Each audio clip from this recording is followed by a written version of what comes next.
Please subscribe Ito Money Vlog.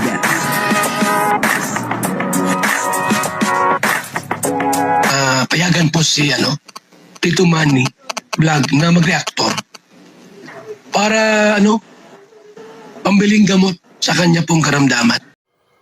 Tagahanga ni Carla na talaga nga naman poging-pogi. At meron po siyang inamin kasi nagsalita na po siya. At alamin po natin kung ano po yung kanyang mga sinabi. Papanoorin po natin yung video. At syempre, bibigyan po natin yan ng konting reaction. Pero bago po yan, ako muna po bumabati sa inyong lahat ng magandang umaga, magandang tanghali at magandang gabi sa inyong lahat mga kapatid. Kung saan man kayo ng panig ng mundo naroon ngayon, ay mag-iingat kayo palagi at pagpalain kayo ng ating Panginoon. Maraming salamat din po sa patuloy na tumatangkilik sa aking YouTube channel at nanonood sa aking video reaction. Patuloy lang po natin suportahan sila Kuya Bal Santos Matubang, Kalinga Prab, Ate Edna Vlog, Jack Tampia, at yung mga kasamahan ko pong reactor sa loob ng Kalingap. Ganun din po yung mga charity vlogger na Kalingap partner. Ito po yung video na kung saan ay may poging tagahanga etong si Carla. At talagang nagsalita na po siya at meron po siyang inamin. Ang kabuuan po ng video ito ay mapapanood po natin sa poging reactor din. Na si Kuya Jens. Ayun suportahan po natin Kuya Jens. Ito po yung video, panoorin po natin. So ito na Kuya P, dumawala tayo sa pinakatanong ng karamihan. Kumusta naman Kuya P ang suporta mo? Alam naman natin lahat na yung grabe din yung suporta mo sa Jomcar.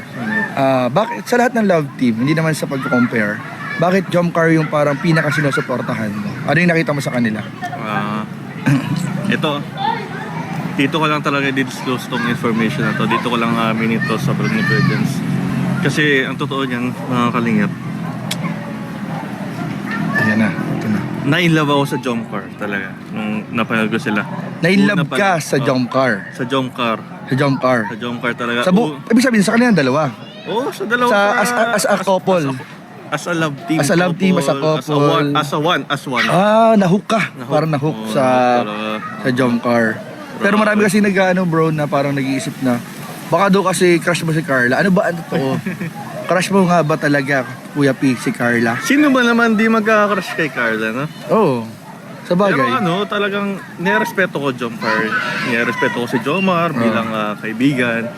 And suporta lang talaga. Suporta lang. Parang sabihin natin support lang. Nakasupport lang ako all the way. Kay Carla. Oo, para meet nila yung goal nila. Kay Carla and Jomar. Yes naman. Pero yung crush mo anong level ba yung crush mo kay Carla? May crush ka nga ba talaga kay Carla? Paghanga, lahat tayo. Lahat tayo. Hindi ibig sabihin na parang yung kinakatakot ng iba na baka iba yung baka daw kasi iba yung level ng paghanga mo kay Carla. So ano ba talaga yung level ng yung paghanga na umahanga lang?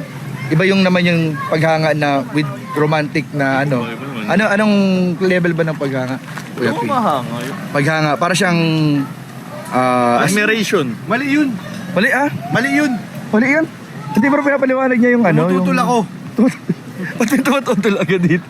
Kaya ako pinapaliwanag niya ni Kuya P kung ano talaga yung level of paghanga niya. Paghanga in a way na makikita nyo naman talagang from the start pa lang Yung support. Pinanggalingan talaga ni Carla talagang ginapang niya kung nasan siya ngayon. Pero hindi naman siya yung parang level na parang crush na may balak ka manligaw. Hindi naman nga. Hindi naman. Parang asa kuya lang din na Sa kuya. Tingin ko naman sinasara yung pinto. Ha? Si kuya na. Hindi mo naman sinasara. Kino-close na nga namin Parang matapos na yung mga issue. Ayan, para matapos na yung mga issue. So as a kuya lang yung paghanga ni Kuya P. Tama ba Kuya P? Oo, as a kuya. Yun. Tingin ko kay Carla. Kapatid lang. Kapatid na, talagang dapat alalayan para kami yun. talaga yung... Parang yung pagsuporta rin namin ni Kuya Nel. Yung mga gano'n natin, di kilaian. Yung pagsuporta natin. Mga achievement niya sa buhay. Yun. So ito naman, nalinaw na po mga kalingap.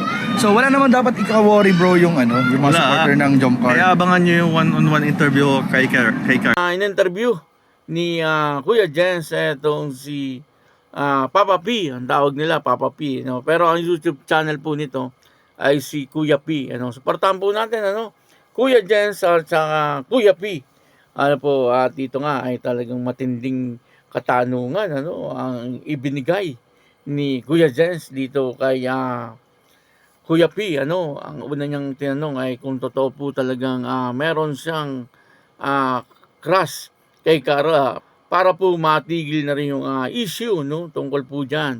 Ano kasi nagiging issue po 'yan ano na eto nga si Kuya P ay meron daw crush kay Carla. At umamin naman etong si Kuya P ano. Napanood niyo naman po yung video. Sinabi niya ay meron nga daw ano pero may crush daw po siya sa Jomcar. Ano, ibig sabihin ng crush ay paghanga. Ibig sabihin ay humahanga siya doon sa Jomcar. Ano, kay Kalingap Jomar at saka kay Carla. At nung tinanong po talaga siya, ano, parang idinidiin talaga ni Kuya Jens, ano, gusto niya malaman talaga, ano po, kung meron talagang crush etong si Kuya P kay Carla. Ano po, pero ang sabi nga po ni Kuya P ay meron nga daw. Umamin. Meron nga daw, ano, sino nga naman daw ang hindi magkakrush kay Carla? Napakaganda naman ni Carla. Ano, ito naman po yun, ano, sama naman po yung sagot doon ni Kuya P. Ano, wala namang masama po doon. Kasi, lalaki si Kuya P.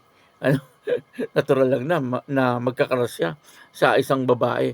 At yung crush po lilinawin ko lang, yun po ay paghanga lang. At nilinaw din ni Kuya Jens tinanong si Kuya P kung yun daw pong crush na yun, yung bang patungo sa panliligaw.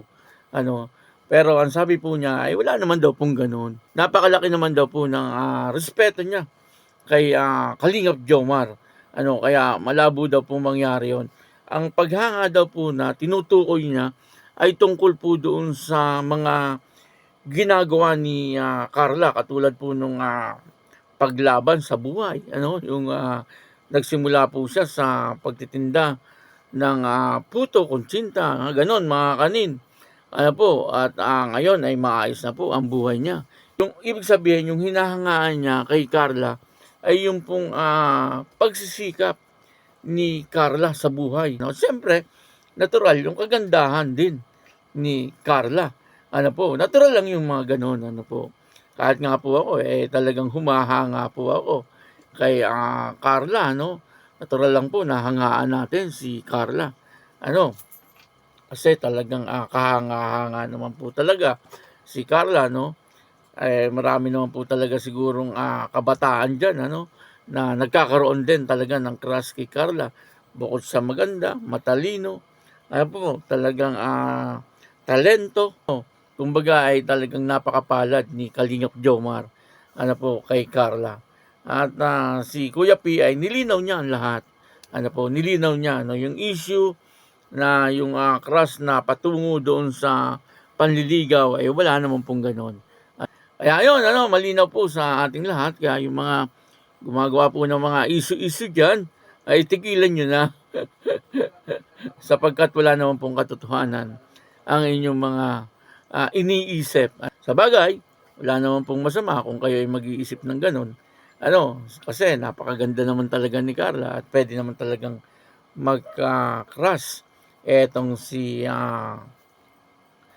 Kuya P, ano, kay Carla. Ano po, kaya lang siyempre, tinuldo ka na. Dito po sa bidyong ito ay tinuldo ka na po yung isyong iyon. Ano po, kaya yan, ano, maraming salamat po sa inyong lahat. At ako po si Tito Manny Vlog na nagsasabing God bless you all. Diyos mabalos.